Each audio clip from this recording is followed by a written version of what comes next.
오늘은 창세기서 11장 1절의 9절 말씀을 가지고 마지막 말씀에 하나님께서 언어를 혼잡게 하셨다 하는 말씀이 있는데, 혼잡게 하시는 하나님, 혼잡게 하시는 하나님이라는 주제로 잠시 말씀을 나누기를 원합니다. 우리 하나님은 하나님의 백성을 모시기를 원하십니다. 또한 보험서에 보면 길 잃어버린 양 한 마리를 찾고 찾아서 기뻐하셨다고 말씀하고 계시기도 합니다. 그런데 오늘 창세기서 11장에 보면은 우리 하나님께서 이 땅에 오셔서 언어를 혼잡게 하셨다 하고 말하고 있습니다. 이때 당시는 온 땅에 구음이 하나요, 입의 모양, 또한 언어가 하나요. 참 좋은 세상이었겠죠. 지금처럼 영어, 불어, 이태리어, 여러 가지 말 배울 필요도 없고 한 가지 언어로 통용되니까 얼마나 편했겠어요.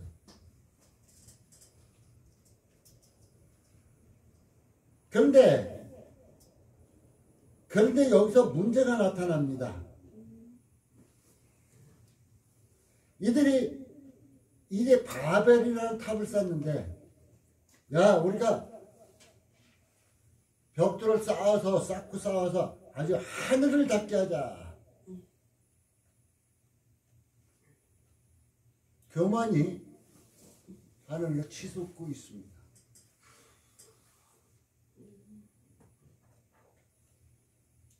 사탄이 왜 하나님으로 쫓겨났을까요?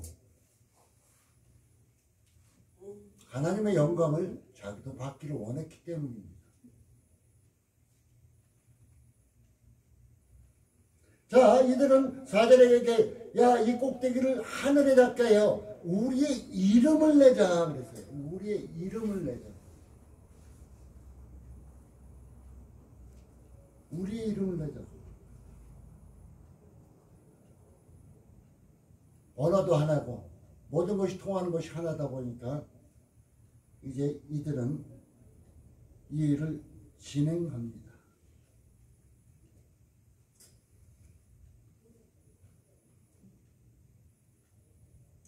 사람은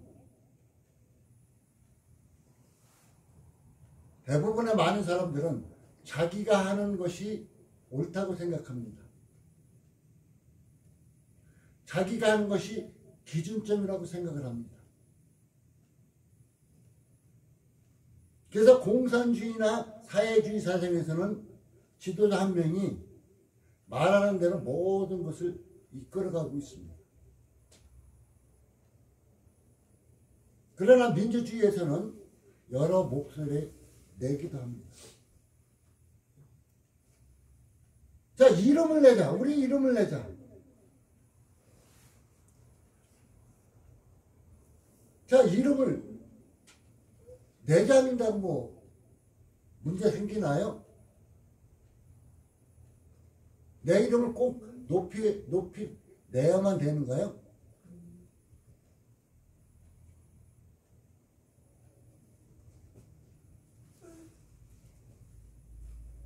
그 이름에 책임을 져야 됩니다.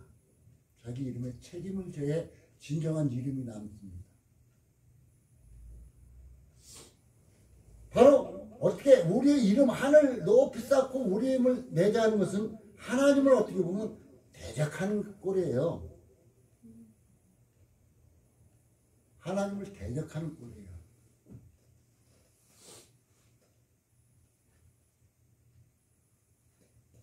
저는 어느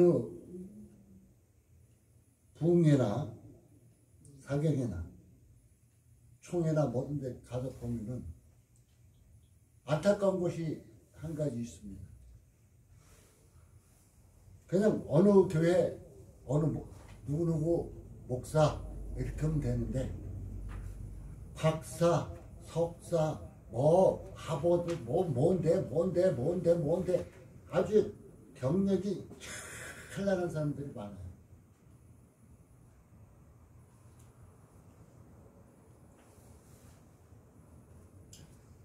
우리 하나님께 부름 받을 때 이미 자녀로 부름 받고, 자녀면은 아버지의 이름이 드러나야 정상인 거예요. 또한 특히 목사들은 잘 얘기하죠. 자기가 주의 종이라고. 종은 이름도 없어요. 종은 이름도 없어요. 주인이 부르면 부르는 대로, 주인 시키면 시킨다는 거지. 지금 세상이 그런데 그렇지 않고 이 바벨탑 사건과 똑같이 우리의 이름을 내자. 우리의 이름을 내자. 아주 교만한 시대가 되고 말았습니다. 그리고 말은 그럴싸하지. 야, 우리 그냥 서로 통하니까 흩어진 면을 함께 잘 살아보자. 흩어진 면하자 하고 얘기해 주고 있습니다.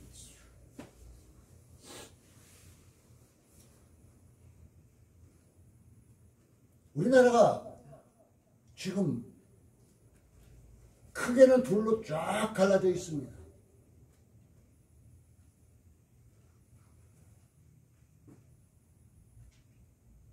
왜 그럴까요?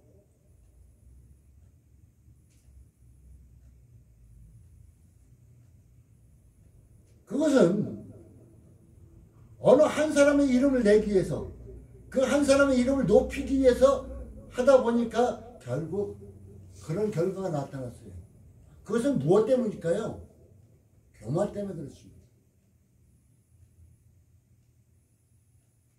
저는 12.3 사태를 통해서, 계엄을 통해서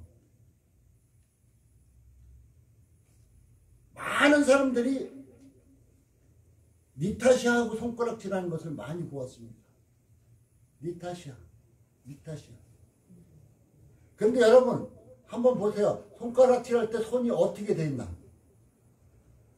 손가락이 상대방을 하나는 가리키고 있지만 자신에게는 몇 개가 가리키고 있나?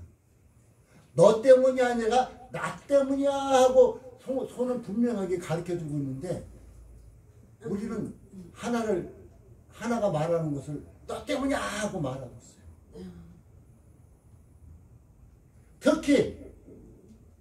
특히 그것을 모르는 사람들은 상관없지만 주의 종이라고 말하는 목사들이 너 때문이야, 너 때문이, 당신 때문이야 하고 말할 때 너무나 안타까웠습니다.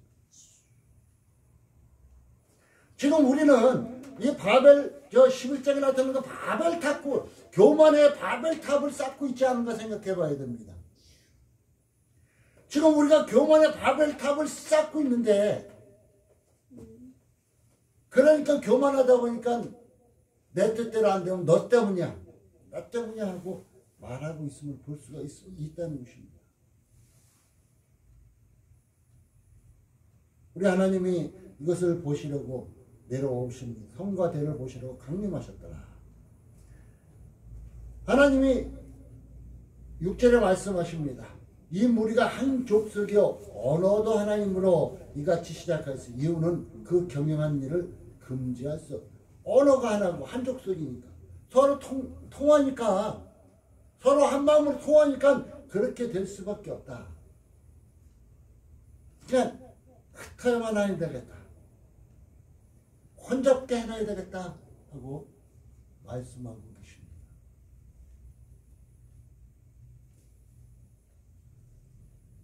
교만은 패망의 선봉입니다.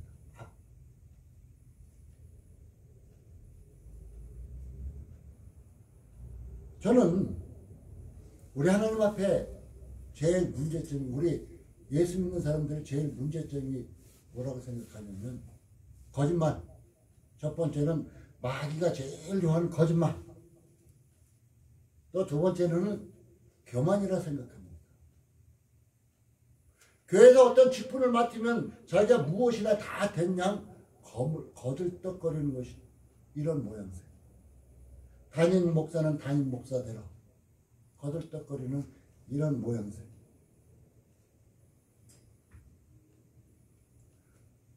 참으로 우리는 교만의 바벨탑을 쌓고 있지 않는가?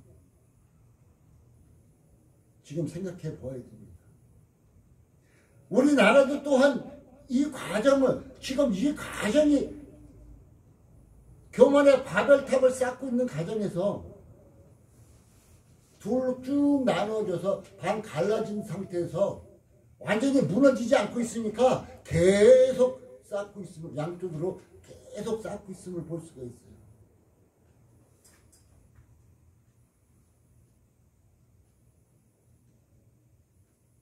참으로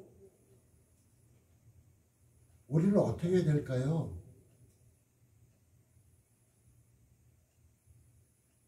우리는 예수 믿는 사람이라 그러는데, 하나님의 자녀라 그러는데, 하나님의 종이라 하는데 우리는 어떻게 해야 될까요?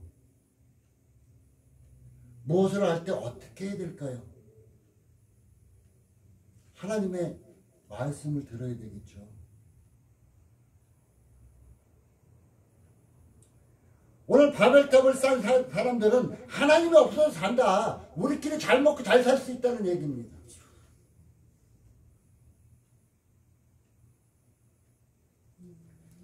지금 이 나라가, 우리나라가 100년도 안 돼서 엄청 잘 살고, 전쟁으로 폐허된 나라가 100년도 안 돼서 엄청 잘 사는 나라가 되어버렸어요. 선진국대에 들어갔어요.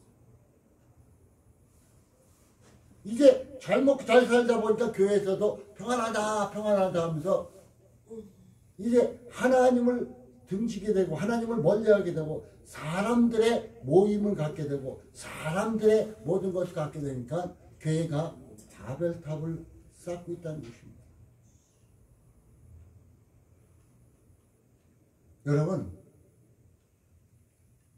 여러분 많은 사람들과 대화하다가 갑자기 상대방의 언어가 달라지고 알아들 수 없다면 어떻게 될까요? 답답하겠죠. 어찌할 바 모르겠죠.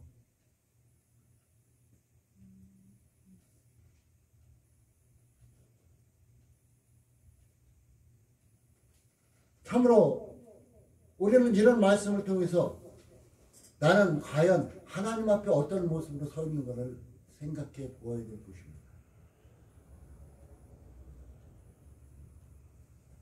저는 12.3 계엄령을 통해서 누구 탓을 하기보다 탓하자면 탓할 거 많이 있죠. 야당은 야당대로, 여당은 여당대로, 대통령은 대통령대로 탓할 거 너무 많습니다.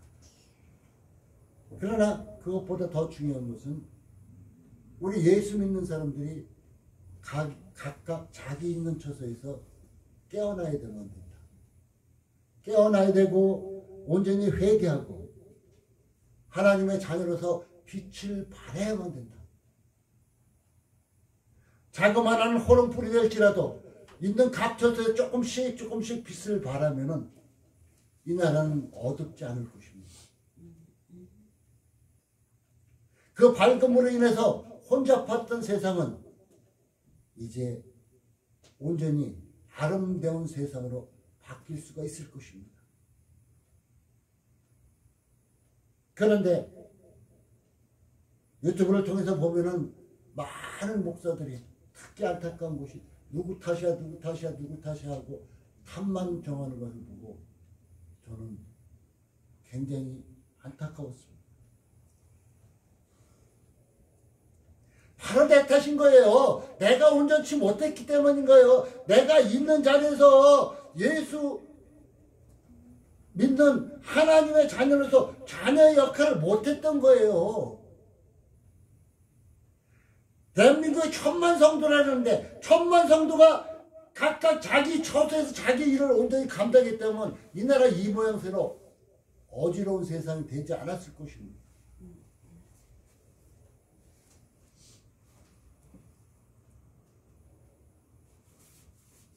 자, 실제로 보니까 우리가 내려가서 거기서 그들의 언어를 혼잡게 하여 그들로 서로 알아듣게 혼잡게 하시겠다 하나님. 왜? 교만했고 하나님의 이름보다 자기의 이름을 나타내려고 했고 했기 때문에 하나님은 그들을 혼잡게 하셨습니다.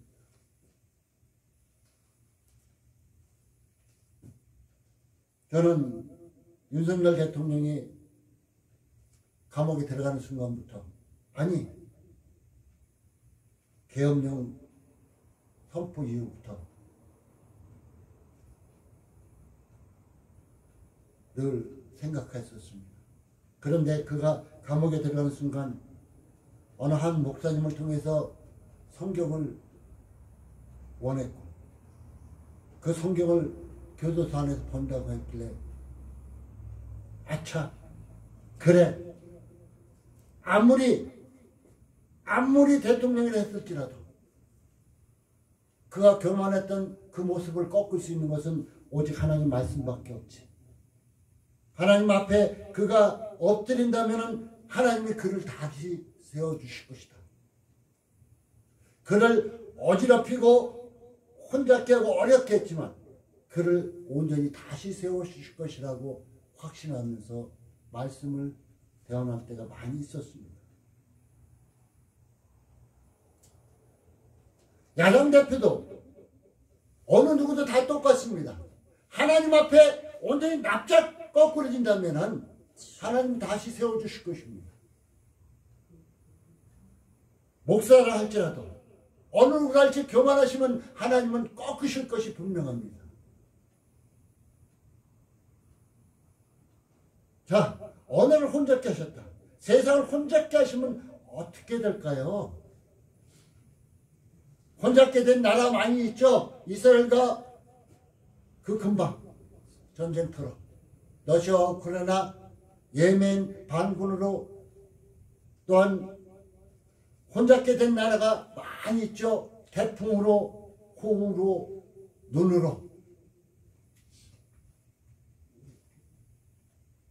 하나님은 여러 가지를 통해서 우리가 온전히 서 있지 못할 때 하나님 앞에 온전히 서 있지 못할 때 우리를 혼잡게 하셔서 우리로 하여금 깨달으라고 말씀하고 계십니다. 하나님께서 혼잡게 하시면 오늘 8절에 보면 그들이 성 쌓기를 그쳐 어떨 수가 없어요. 아무리 우리 인간의 지혜가 뛰어나고 몸심을 가지고 뭘 할다 할지라도 하나님께서 혼잡게 해놓으시면 더 이상 진척될 수가 없다는 것입니다.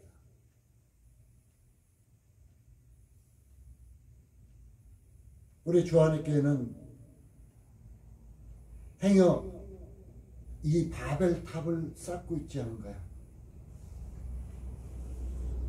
내 이름을 나타내게 급급하고 있지 않은가요? 하나님 앞에 교만하진 않는가요? 오직 나만을 생각하고 상대방이 잘못됐다고 지적질하고 있지는 않은가요? 분명한 것은 하나님 앞에 이러한 모습이라면 하나님은 혼잡게 만드실 것입니다. 어수선하게 만들 것입니다. 제가 옛날에 고향에서 정년 때 어느 한 교회를 다녔습니다. 그런데 그곳에서는 담임 목사님을 내쫓으려는 장로들이 많이 있었습니다.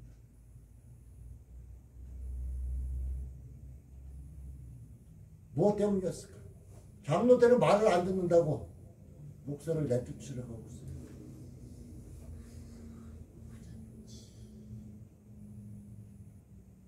우리는 누구의 말을 들어야 될까요? 하나님의 말씀을 들어야 되겠죠. 교회 안에서는 높고 낮고 천한 빈부 세상에 빈부 차이가 있을지라도 교회 안에서는 하나님 앞에 동등해야 한다는 것입니다. 내가 교회에 건축 헌금을 내고 많은 것을 투자했다고 어깨를 으쓱거리는 사람들도 많이 보았습니다. 그것은 자기 이름을 나타내려고 한 것뿐임을 볼 수가 있습니다. 내가 교회에 무엇이나 큰 것을 한 사람들은 어깨가 많이 올라간 것을 볼 수 있었습니다. 그러나 어떤 사람은 말없이 봉사하고 교회에 말없이 모든 것을 내어주는 사람도 보았습니다. 어떤 사람은 교만했고 어떤 사람은 겸손했습니다. 요즘 유튜브를 보다 보면 어린아이건 장로건 목사건 저 지옥불에 가서 아주 고통당하고 있다는 이런 과정을 많이 볼 때 있습니다. 하나님을 대적하고 교만하면 갈 수밖에 없어요. 하나님을 의지하지 않으면 갈 수가 없습니다. 전국에 다 지옥불에 떨어질 수밖에 없어요. 지금 현재로 교회에서 믿음 생활이 아니고 종교 생활을 하고 있는 사람들은 다 지옥불에 떨어질 수밖에 없습니다. 믿음 생활하는 사람들은 예수님의 십자가를 생각하고 예수님께서 나에게 주신 그 크신 사랑을 생각하면 겸손해질 수밖에 없습니다. 나에게 은혜를 베푼 사람 앞에는 자연적으로 자신이 낮아지고 하는 인간사의 모습과 같이 하나님의 은혜를 깨달으면 깨달을수록 낮아질 수밖에 없는 것이 우리의 믿음의 삶입니다.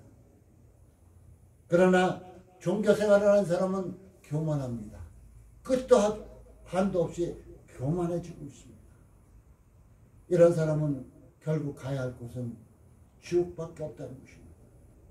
그래서 교만은 패망의 선봉이라고 그랬습니다. 행여 우리가 지금 이 순간 바벨탑을 쌓고 있지 않은가? 내 이름을 위해서, 나의 편안함을 위해서, 나의 안위주의를 위해서, 나의 모든 것을 위해서 바벨을 쌓고 있지 않은가? 한번 좀 생각해 봅시다. 우리 하나님은 교만한 자를 그냥 내버려 두지 않습니다. 흩어버리십니다. 하나님이 어떠시면은 우리는 갈팡질팡 갈 바를 알지 못할 것입니다. 하나님이 길을 열어주시지 않으면 우리는 갈 수도 없습니다. 우리는 교만하면 아무것도 볼 수 없습니다. 하나님의 말씀도 들을 수가 없습니다. 하나님 앞에 이제 겸손한 자 되어서 하나님의 말씀을 듣고 하나님이 열어주신 그 길 따라 나아갈 수 있기를 바라겠습니다. 지난주에는 하나님께서 야곱을 통해서 말씀하셨습니다. 내가 내 일을 다 이루기까지 너와 함께 하겠다고. 하나님은 우리를 택하신 이유는 하나님의 일을 하시기 위함입니다. 큰 일이든 작은 일이든 하나님의 일을 하시기 위해서 우리를 택해 주셨다는 것입니다.